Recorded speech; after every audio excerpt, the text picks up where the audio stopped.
Leadership is not a rank. Leadership is not a position. Leadership is a decision. Leadership is a choice. It has nothing to do with your position in the organization. If you decide to look after the person to the left of you and look after the person to the right of you, you have become a leader. A young man will eventually find himself in situations where people look to him for direction.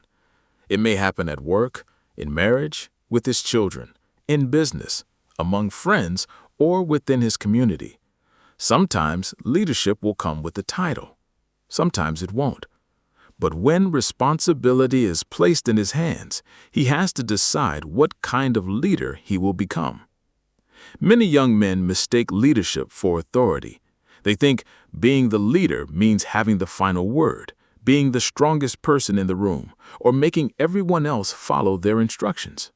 But authority can make people obey you. Character makes people trust you.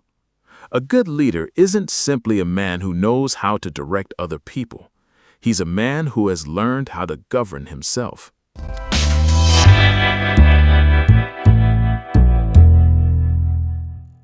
The father's wisdom. The father looked at his son. Son, leadership isn't something you claim, it's something you demonstrate.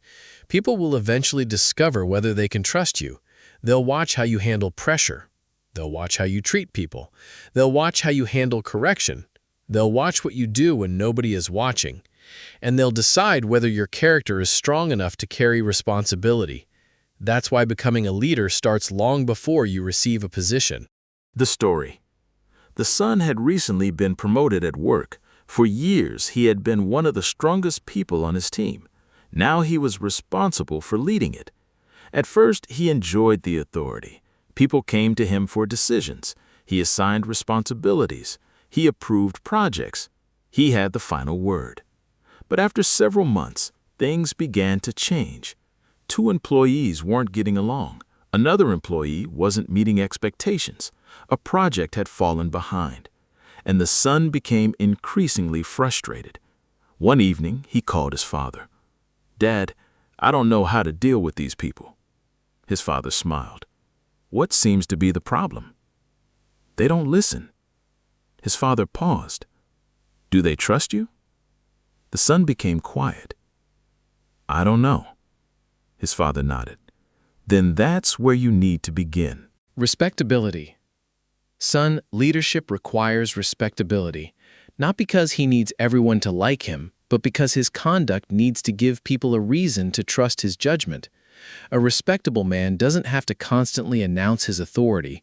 His character speaks before his title does. How you dress yourself isn't what makes you respectable. How you conduct yourself does. Your honesty, your reliability, your integrity, your treatment of people. Those things determine whether people respect the man behind the position. Self-control. Leadership requires self-control. If you can't control your emotions will eventually control your leadership. A leader who explodes whenever he's frustrated becomes unpredictable.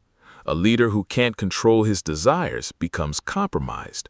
A leader who can't control his spending becomes financially unstable. A leader who can't control his mouth eventually destroys trust. People need to know that the man leading them can govern himself. Before you expect discipline from other people, you have to demonstrate discipline yourself. Discipline. Leadership requires order. Not perfection, order. A disciplined man understands that important things have to be handled whether he feels like handling them or not. He keeps his commitments. He manages his responsibilities. He follows through. He doesn't constantly need somebody standing over him. That's the kind of consistency people can build confidence around. Hospitality and generosity. The father continued, "Another quality you'll need is the ability to make people feel welcome. Don't underestimate that. People don't want to work with a man who makes everyone around him feel insignificant. A good leader creates an environment where people can contribute. He listens. He welcomes ideas. He makes room for people to grow. That doesn't mean lowering standards. It means understanding that leadership isn't about making everyone feel small so you can feel important. Be willing to teach. Son, never become the leader who keeps knowledge to himself. If you know something that can help somebody, teach it. A leader should be capable of helping other people become capable. Don't make people dependent upon you just so you can feel important. Teach them, develop them, give them opportunities to become better than they were before they met you. That's how leadership multiplies. Don't be controlled by anger. You're going to have difficult people. You're going to have frustrated situations. People will disappoint you. People will challenge your decisions. And sometimes they'll be wrong. But you cannot allow anger to become your leadership style. Correction doesn't require humiliation. Authority doesn't require intimidation. Strength doesn't require shouting. A leader needs enough emotional control to address a problem without becoming the problem. Don't be controlled by money. The father looked directly at his son. Son, leadership also requires you to understand your relationship with money. Money can reveal character. If you can't manage what you have, more won't solve the problem. If you're easily controlled by money, people can eventually use money to control you. A leader needs enough financial discipline to make decisions based on what is right, not simply what is profitable. Don't let greed make decisions that wisdom should make. Humility. Son, never become so important that you believe you can't learn from anyone. Leadership without humility eventually becomes arrogance. You need people who can tell you when you're wrong. You need people who aren't afraid to challenge your thinking. You need people who can see what you can't see. A wise leader doesn't surround himself with people who constantly tell him how great he is. He surrounds himself with people who help him become better. Your home reveals your leadership. The father's tone became more serious. Son, pay attention to this. Don't become a great leader everywhere except at home. Your family should not have to compete with your public reputation. The people closest to you see the man behind the image. They know whether you're patient. They know whether you're dependable. They know whether you keep your word. They know how you respond when you're tired. They know how you handle disagreement. Leadership that works everywhere except home isn't complete leadership. Your reputation matters. Protect your reputation, not your image, your character. An image is what people think they see. Character is who you actually are. Eventually, leadership exposes the difference. You can't build a lasting reputation on appearances. People eventually discover whether your words match your life. Become the same man in private that you present yourself to be in public. Inner work. Can I lead myself before I lead others? The father looked at his son. Before you worry about leading other people, you need to examine yourself. Can I remain calm when challenged? A leader who can't handle disagreement will eventually surround himself with people who are afraid to tell him the truth. Can I receive correction?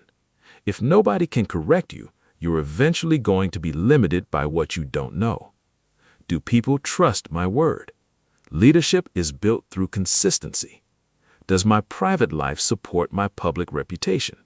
You shouldn't need two versions of yourself. Am I developing people or controlling them? A controlling man needs people dependent upon him. A good leader develops people who become capable themselves. Am I becoming more responsible as my influence increases? The greater the responsibility, the greater the need for maturity. The father's challenge. Son, don't chase leadership because you want power. Chase maturity. Don't chase a position because you want people beneath you. Become the man whose character gives others confidence to follow where wisdom leads. Don't ask how many people follow you. Ask what happens to people because you led them. Are they becoming wiser, more responsible, more capable, more confident, more disciplined? Then you're leading. When you're not ready. What if I'm not ready? The father smiled. You probably aren't. The son laughed. But that's okay. Leadership isn't about knowing everything before you begin. Sometimes the responsibility itself will teach you what you need to learn. Conflict will teach you patience. Failure will teach you humility. Responsibility will teach you discipline. People problems will teach you wisdom. Correction will teach you self-awareness. Don't resent those experiences. Let them develop you. The turning point. The son thought about his team. I've been trying to make them respect me. His father nodded. Now try becoming respectable. The son became quiet. There's a difference. You don't have to prove that you're the boss. You have to demonstrate that you're trustworthy. Take responsibility when things go wrong. Give credit when things go right. Listen before deciding. Correct without humiliating. Teach instead of hoarding knowledge. Control your emotions. Keep your word. And don't ask people to live by standards you refuse to live by yourself. That's leadership. The deeper lesson. Leadership isn't primarily about position. It's about character under responsibility. The workplace will reveal it. Your marriage will reveal it. Your children will reveal it. Your friendships will reveal it. Your finances will reveal it. Your response to pressure will reveal it. Your response to correction will reveal it. Your private life will reveal it. Every situation that requires you to make wise decisions, control yourself, accept responsibility, and help someone else grow is an opportunity to develop leadership. So don't resent situations that require you to lead. Embrace them. They may be showing you the exact areas where you still need to grow. Closing reflection. A good leader doesn't have to be perfect, but he has to be accountable. He needs enough discipline to govern himself, enough humility to receive correction, enough wisdom to listen, enough courage to make difficult decisions, enough patience to develop people, enough integrity to keep his word, and enough self-awareness to recognize that leadership isn't about being above people. It's about being responsible for something greater than yourself. Final words. Son, leadership will find you in places you didn't expect. When it does, don't run from the responsibility. Learn from it. Let it expose what you need to develop. Don't demand respect. Become respectable. Don't demand trust. Become trustworthy. Don't demand that people follow you.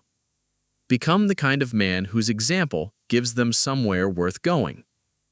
And remember, your greatest leadership position may not be the one with the biggest title. It may be the place where the people closest to you are watching to see what kind of man you really are. Leadership isn't about having people beneath you. It's about becoming a man whose character gives others confidence to follow where wisdom leads. Please like, comment, share, and subscribe. Peace.